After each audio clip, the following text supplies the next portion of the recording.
raised investment money before, I've put together a business plan before, but even if I go get somebody to help me, you know, they've worked in other types of businesses and they're good with money, but when it comes to film, how do you find out? How do you do the carve-out? How do you do your profit distributions? What is typical and standard so that you don't offend investors when you go? I mean, where do you get these samples? I mean, there are samples out there somewhere you can go and find and look at this stuff? It will be offensive. And the typical indie model is the producer's cut, the producer's unit is half of the back end, and the money gets the other half of the back end.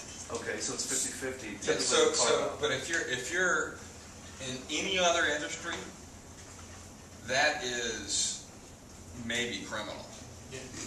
I mean, you literally taking half of their profit, but that's what's standard here. And but the producer doesn't get the all of it. He has to cut in all of the, because you're getting the talent to come in on the front end at a lower than their quote. They're cutting into the producer's unit. Right. So that's the standard indie model. Okay. Does that make sense?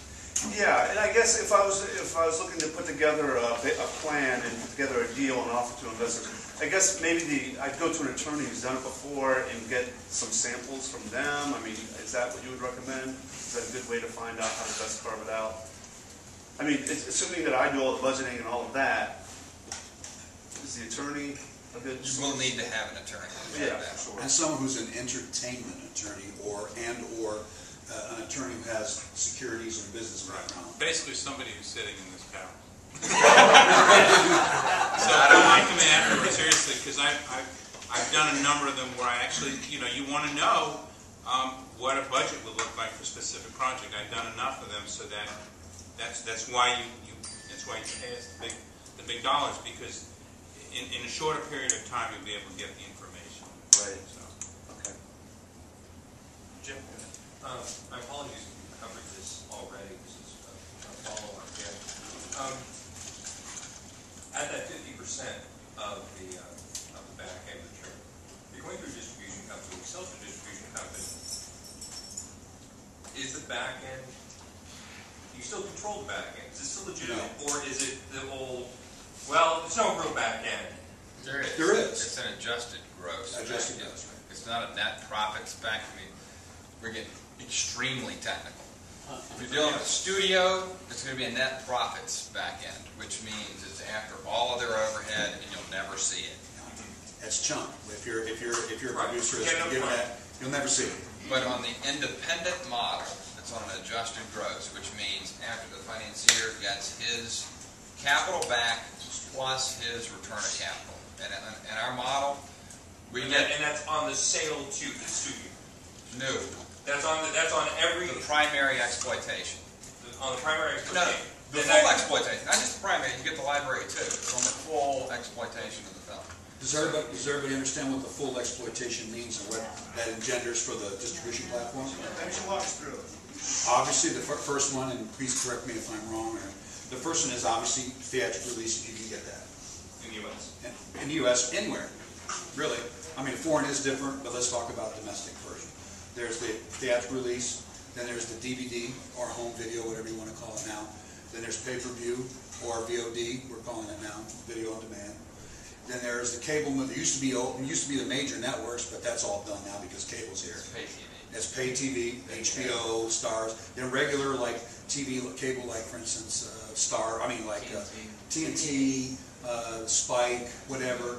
And then you move in the next level. Then is the oil rigs, the we call those ancillary. Ancillary. Because they're really small. They're really small. Airplane and oil rigs, military bases. But now the elephant in the room, although nobody's figured out really how to monetize it properly and get the money back from it, is the internet distribution and mobile, because that's coming, and devices.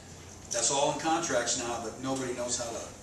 I haven't talked to anybody about that. But you have a copyright that covers the initial 8-year period. Each copyright covers 8 years. And then at the end of the 8 years, you get to relicense it.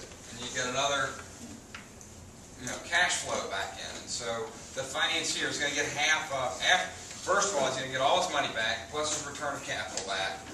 and then he's going to get half of all of the profit, all the money thereafter, and the producers slash actors slash all the creative folks will get the other half. However, that's distributed money. All my money plus return of capital. What did that mean? That confused me. What that means is if I put into let's just make it easy, a $1 million budget.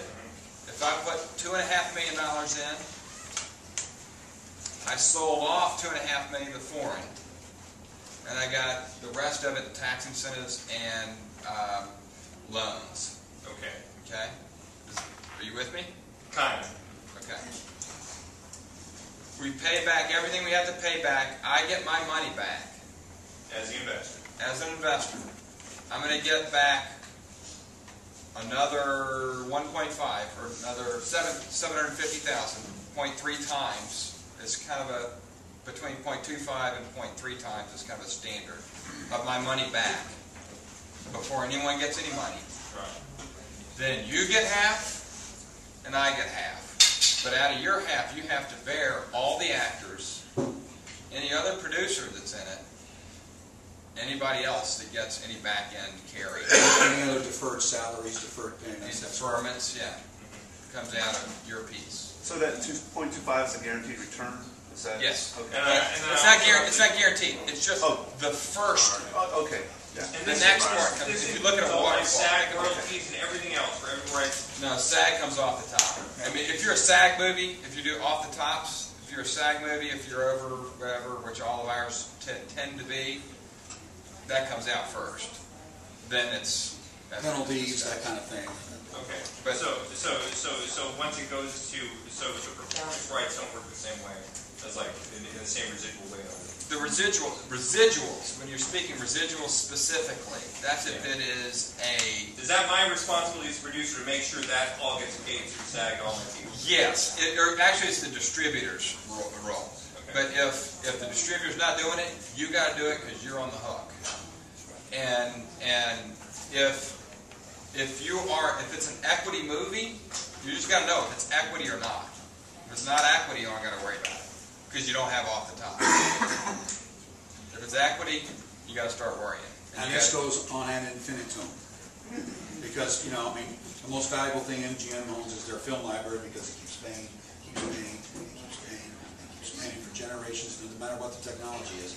That's why, and talking about distributors, some distributors and some investors want to buy out.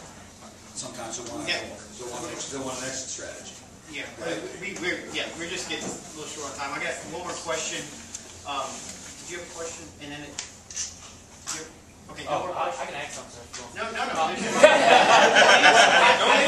do want to ask something. Okay, go ahead. And I have one question. Okay. When you were talking about ancillary and all that and everything, but do you not consider the internet right up there with VOD and DVD and so forth? You don't? Yeah. It's just not. It doesn't have the revenue stream. Do you consider like Apple iTunes and stuff like that? Well, that's considered video. Is that VOD under that? Okay. All right. Well, I just had a quick question here about if a church was going to produce. Why don't you go ahead? Churches in recent years, I've read some of them, have made millions doing feature films. What are they doing differently from the stuff you're talking about, or is it just more of the same? They have a good partner. What they've got is what every filmmaker wants, and that is an audience. They've got, I mean, if it's a church film like all the, what's those stuff, I watch them, they make me sick. What's the Fireproof and Passion of Facing the Christ. Giants.